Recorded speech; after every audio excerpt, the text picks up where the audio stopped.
Hey, welcome back to another edition of Everyday Football 62. I'm your host, Jonathan Big Tex Johnson, aka Uncle Tex, aka Professor Tex. Before we start, I'd like for you to subscribe to the page, share, like. Got any questions, comments, or any suggestions or whatever, leave them down below.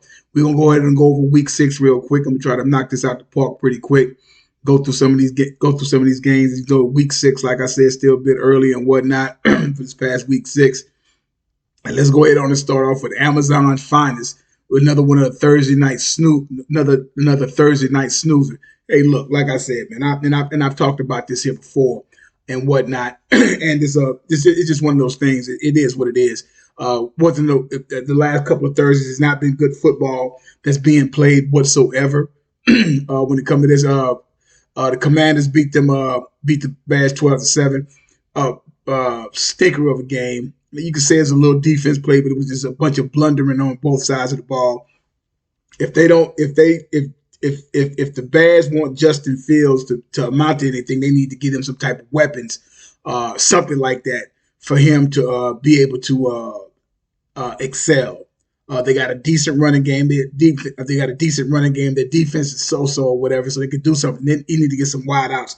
He need to get something going on. I mean, he can learn to be consistent as well, but at the same time, they're going to have to get some type of weapons with him. It really sucks that we're sitting up there paying Amazon Prime for some of these stinker games, but it is what it is, man. That's the nature of the business that we deal with here, dealing around with football and whatnot. But that's some poor football that was basically being played. Commanders did their thing, so to speak, I guess. Carson Wentz passed for 99 yards. He has a broken finger, so I think he's going to probably be out for 4 to 6 weeks. So, again, that's more karma that they will be in the draft looking for a quarterback. You can best believe that. There were Atlanta. ATL, I say, surprised. This game surprised me. This game really surprised me right here. I wasn't expecting Atlanta beat the 49ers 28-14. I figured the 49ers would walk over them pretty good, but Atlanta's pretty solid on defense and whatnot. And Jimmy G went 29-41, 296 yards, and 2 touchdowns and 2 picks and whatnot. Not a lot of rushing going on and whatnot with them. The Falcons, Marcus Mariota played another solid game, 13-14, 129 yards, 2 touchdowns, and whatnot. He also ran for one, so he accounted for 3 touchdowns. Kind of surprised me with that one. Atlanta's 3-3 right now, hanging around there in the South. Again, like I said, extremely early at this particular point in time, but that game did surprise me. I kind of expected that should have been like a 35-14 game. San Francisco laid an egg on that particular game. There, this is pretty much of no surprise here. You have that of New England 38-15. You was thinking to be a little bit closer, but like I said, this whole Deshaun Watson thing, which is just wild to me. I just go back and look at these games would be completely different if the young man was playing. New England, they had their second string quarterback, Billy Zappi, 24-34, 309 yards, 2 touchdowns, played a solid game. Second good week from this guy named Ramondre Stevenson, 19 carries, 76 yards, 2 touchdowns. They're rushing the ball good, solid quarterback play, and they're going to always play decent defense. As for the Browns, Nick Chubb, 56 yards, not a bad game, but at the same time, they had to abandon the run early due to the fact of being inept. Brissett, 21-45, 261, 1 touchdown, but 2 picks. When you throw 2 picks against New England, that's not going to end up being a good day. Another major surprise game right here. Watch some of this game here and whatnot. Green Bay has problems. Green Bay has problems in the secondary. Green Bay has problems with wide receivers and whatnot. I've even seen Joe talking about sitting up there saying that they need to bench Aaron Rodgers. This is just one of the games where they played all different facets of the game. The Jets did. They had decent, solid running game with this guy. Solid running game that they ended up having with a pretty decent running game. Michael Carter and whatnot. Nothing that spectacular, but they didn't run the ball a whole hell of a lot, and they made big plays on the special teams and different things of that nature. There, Zach Wilson only went 10 of 18 for 110 yards. So this is a game this was supposed to be the other side of everything here. This is not supposed to be. This is supposed to be like a 35 to probably 7 game with the Packs. Aaron Rodgers 26 to 41, 246 and 1 touchdown. It's like wide receivers are not getting separation. Some of the throws are not sharp. He's under pressure. The line is not playing very good at all. So they're struggling right now. But the Jets are playing some solid football again for now. Again, week 6. We're dealing with week 6, so we'll see what goes on in the next few weeks here. This game pretty much you kind of were thinking, it's about right. I figured this is about right here. Figured Indianapolis would do something. Matt Ryan kind of came to life. I mean, hell, he threw the dog. He threw the ball. He went 42 for 58 for 389 yards and 3 touchdowns. So he was lighting it up. Didn't run the ball very well, but Michael Pittman was targeted 16 times for 13 receptions and whatnot. So Matty was on it a little bit there, harking back to the days of 2017, 2018 MVP season. Jaguars, Trevor Lawrence, not a lot of yards, short passes and whatnot. But he attributed to for 3 touchdowns though.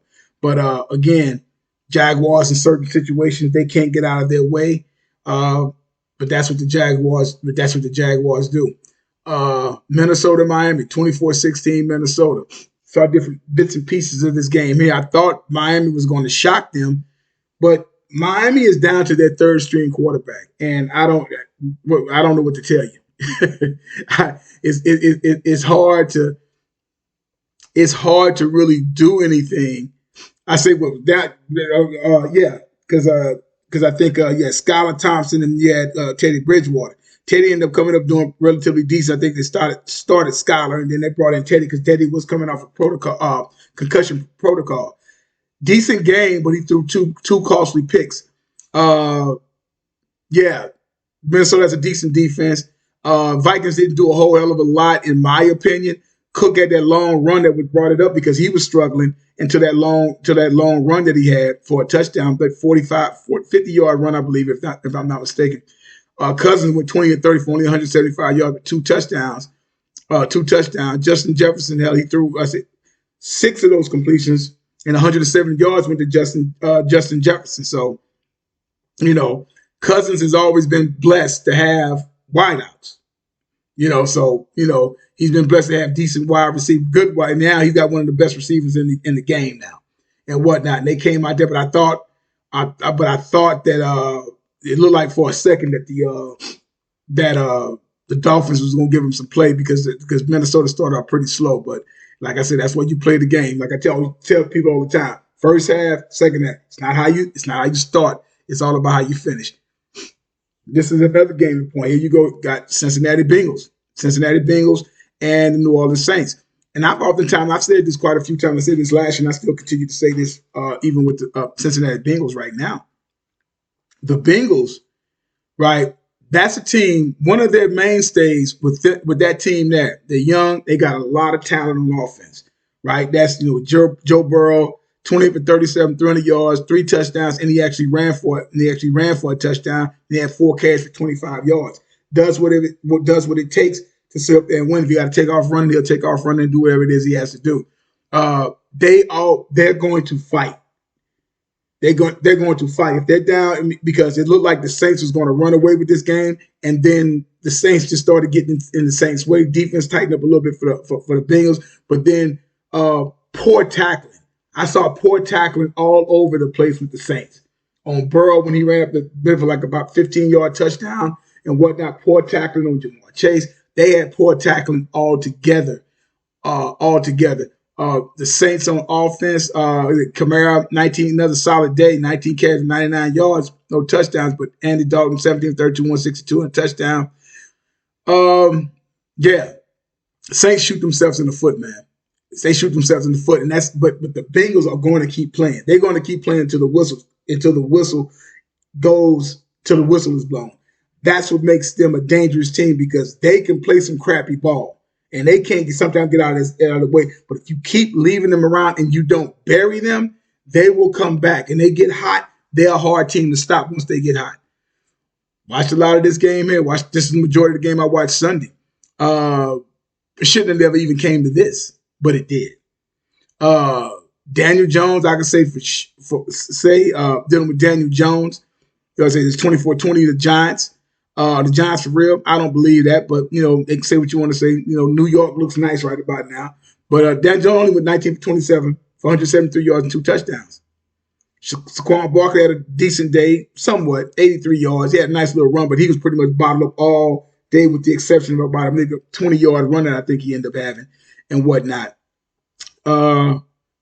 Again, I was in somebody's comment sections earlier talking about the Ravens and how right now in certain cases Lamar Jackson has that I call it the Randall Cunningham syndrome, where it's in your head where you're only you're only good because you run the ball or you're an athlete that plays quarterback, et cetera, et cetera, et cetera, and they can't win this, they can't do this, that, and that. Sometimes I say Lamar Jackson, the fear of him running the ball strikes fear in defensive coordinators as well as the defensive players. He actually sets up the pass, the running game. They're one of the best running teams in football, has been for the past 3 years or so. That's their game. Lamar took that sack, got the ball knocked out of his hand and whatnot, and all that. Nick Thibodeau did that. If you look at the play closely, to his left, he could have shot out there like a shotgun. He could have made a couple of different runs and whatnot that was going to bring it, that was going to make them stabilize and whatnot. And he could have probably picked his poison, hitting Mark Andrews somewhere along the line. I just read where they're signing Deshaun Jackson. That might be a nice pickup for him. If Deshaun Jackson can somewhat stay healthy and him and old boy can get a little something going on, stretch the field a little bit, be able to stretch the field. Doomfield's doing good and whatnot and all that. But it'll be pretty doggone. It'll be pretty special. Duvernay, who only had 1 catch for 14 yards. Mark Andrews was counting me because Lamar's real comfortable with his tight end, but he needs to just take the ball in his hands and do what he needs to do. And that defense needs to step up. That Peters, that could have ended the game. Pass interference. I don't know, man. Their defense right now is not playing good football. Not at all. And it's it being inconsistent with coaching as well. Not liking that.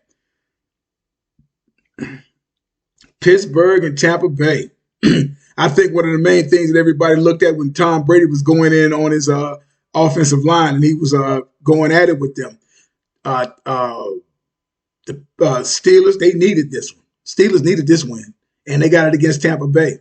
And they really needed this particular game here.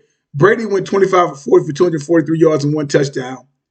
Leonard Fournette, 21 catch, 63 yards and whatnot. Not a whole lot really going on with them. They got Goodwin back. But Steelers hung around. Pickett got hurt, concussion protocol. Mitchell Trubisky came in and saved the day. Wasn't much in the rushing department. But Chase Claypool finally looked like what he looks like the player he says that he is.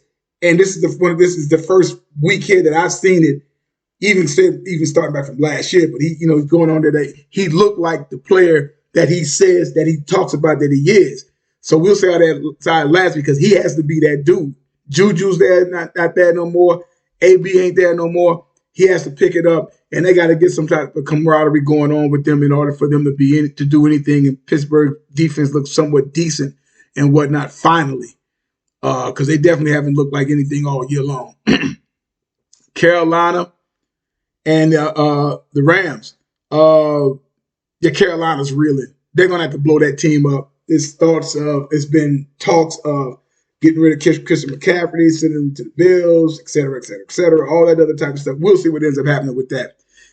P.J. Walker, somebody I've never heard of, 10 of 16, 60 yards passing. That's and some Jacob Eason.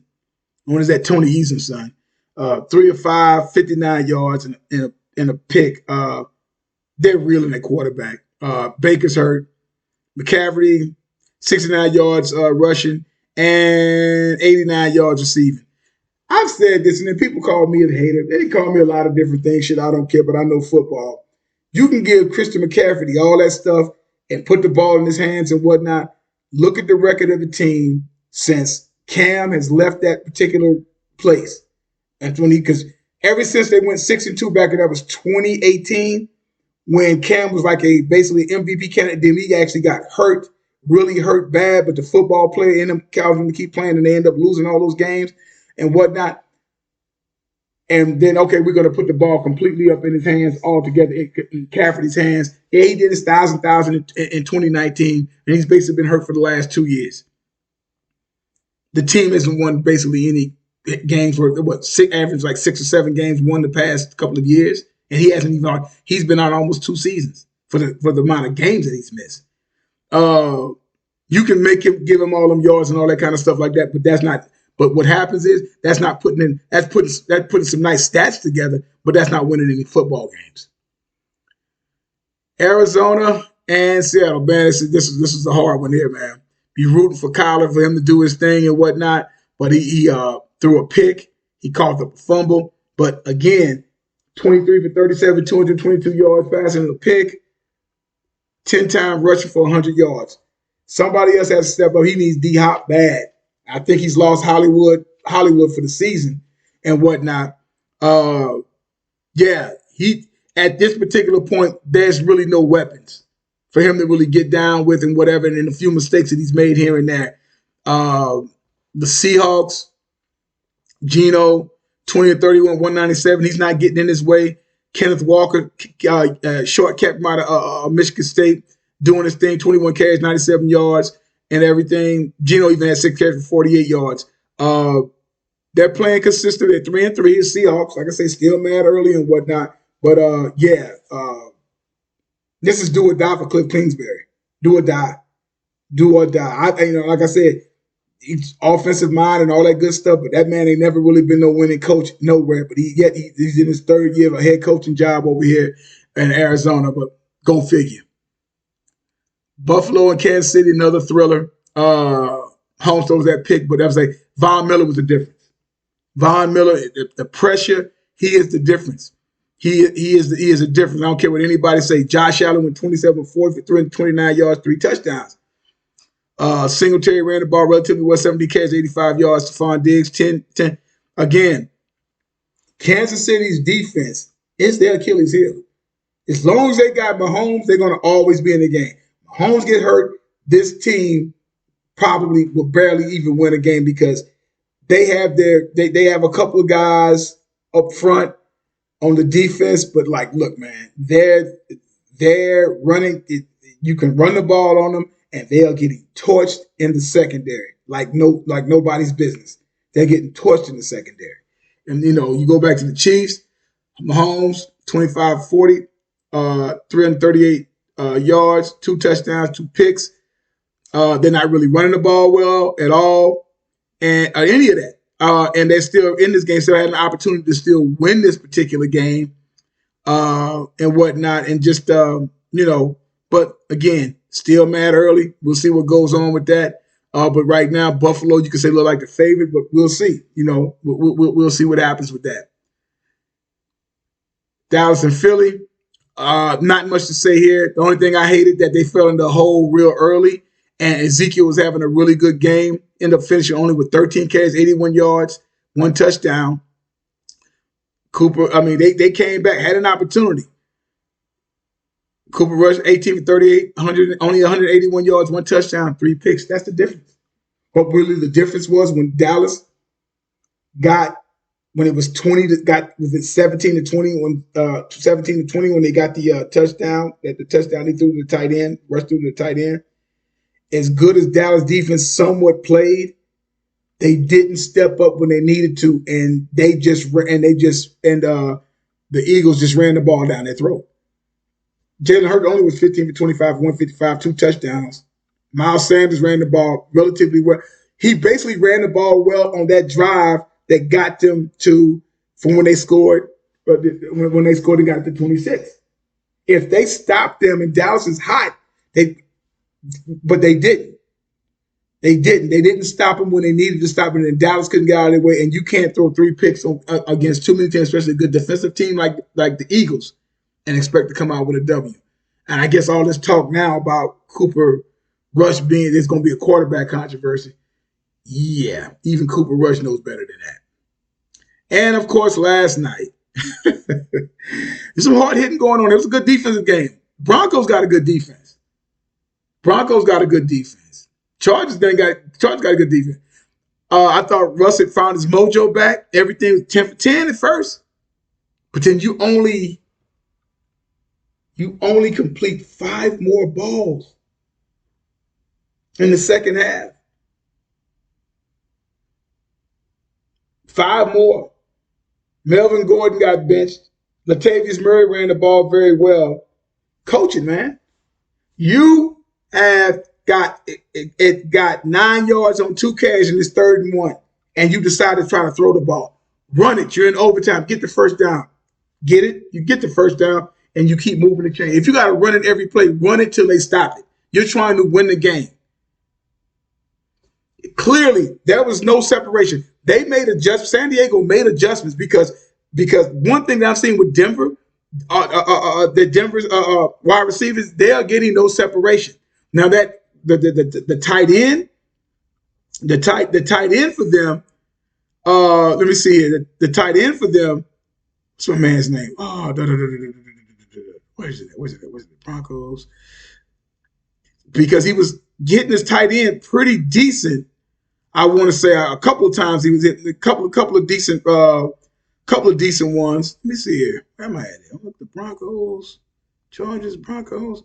But yeah, so with the touchdown that was thrown, but it was a couple of passes here and there. Jerry Jeudy only had three receptions for 54 yards. KJ Hammer, 244. Who was that? They caught the doggone touchdown. Russell Wilson threw a touchdown to somebody. I don't even have him on here. Forgot who he threw the touchdown to. But yeah, but